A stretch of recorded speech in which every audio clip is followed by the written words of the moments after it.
quickly setting the scene, this is my Honda Fireblade, another one of my motorcycles. Had it for many years now. Absolute amazing machine, hoot to ride, very forgiving, really reliable until recently. Coming back last day on the TT this year, we popped the fork seal. This video isn't about changing fork seals on Fireblades, but the problem is changing the fork seals. Now I can strap this bike from the garage roof using the handlebars and the chain block and the RSJ that I've got. I don't want to do that. There's a rig I always wanted to make for this platform, which I will explain in a second. I do have a frame that goes into the bottom of the yoke here and uses this kind of off-center frame on the rear, clips onto here. You press that down, it lifts the front of the bike up. The trouble with that is I want to check the headset bearings. You can't check the headset bearings when you've got a dirty great big spike up the center of the yoke. So I want to suspend the bike safely and firmly, and to take a lot of it apart. Now, speaking more about the lift, here it is. It's made by Edmo, and I purchased it scrap price from a foundry I was working at the time. And what it was, it had you know, like rollers, track rollers going across here, and they would push the pallets containing patterns ready to be cast along this roller track. It was all a very manual place, and it was much bigger than this. It was right out here and about out here. So I bought it off them. I paid £30, and it come with the hydraulic pump. I mean, this was covered in casting dust, but I bought the, it's as you see it basically, but I've just cleaned it up and changed the cylinder seals. So it's 415, hydraulically powered one way, free fall the other. We have this safety chock here. There's two safety chocks, and they're one on that side, one on this side. They were both the same length, except for the one on that side, which you can see is engaged at the moment. Okay, that one was the same length as this, but I shortened it to give us a two-stage lift. So the one it's currently in at the moment would obviously raise the scissor assembly further. So we work on the bottom of the bike, and then I lower it slightly to this one, and that allows us to work on the top side of the bike. Okay, so it's just safety, because it will creep down overnight. They're not quality hydraulic cylinders, they're just scissor lift cylinders. So yeah, 415, that's powered by the inverter that you may have seen if you've watched it on the hydraulic press video. If not, please go and watch. So that's where we are. I got the platform home. After cleaning it, I welded these flat stock on there, and put these wheels on. That then made this once static conveyor scissor portable. Okay, so I can push it around my workshop as and when I please. Why am I not standing back further so you can see it all? There, because that's how big my workshop is.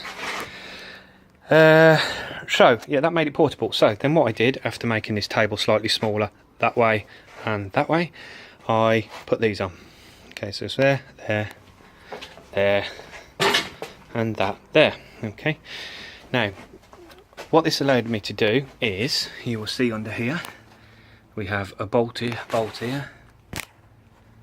Now that just simply jacks against this angle iron. We have a bolt there, which actually tightens this plate into the angle iron. So this one jacks it off, and this one jacks it off. That's not the right word to use, is it really? Whatever. That one pulls it in, that one pushes it out, and this will allow us to line the plate. Okay, so we always get a nice horizontal plate here. Why do this? Well, for those of you who have followed me so far, because we want to drop the front end of motorbikes out. Okay, with that gone and that gone, we can do anything we bloody like with this bike. Now, I used to have a KTM before this, but sold it. And the KTM, I used to have a little scissor platform that went on here. which was a very small thing, and that simply went on the sump guard of the KTM, much like you see on the motocross tracks where they push their foot down and the platform lifts, and it lifted the KTM off. The KTM being so high, it just stayed there, and you didn't need to take these plates away.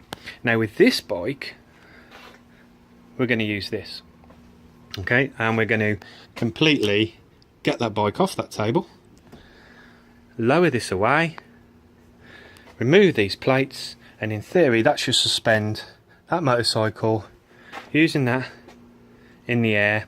We will have to bring some sort of ratchet strap down or rope, tie it to here just to balance the bike, because there's no way that's going to be the centre of gravity. That ain't going to happen. Then remove these, and then hopefully that will be floating in the free air. Okay, now I always wanted to do this, never got round to it, didn't really have the channel at the time, never really bothered doing the videos. So we're going to some sort of fixing down the bottom there that you can see, some sort of bush there fitting into there, but also that it fits my other motorbikes. So that's this project.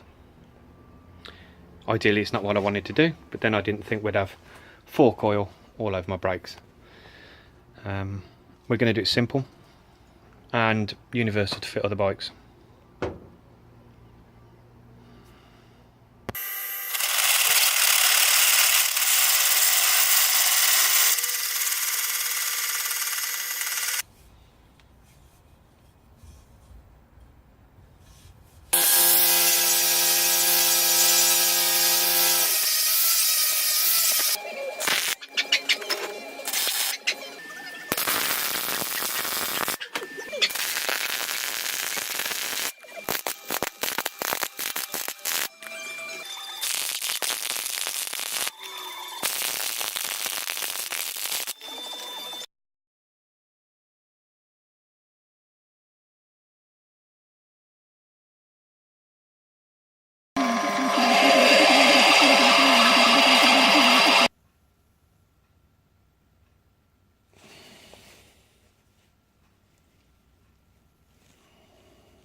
So this is the finished addition to the already existing scissor lift.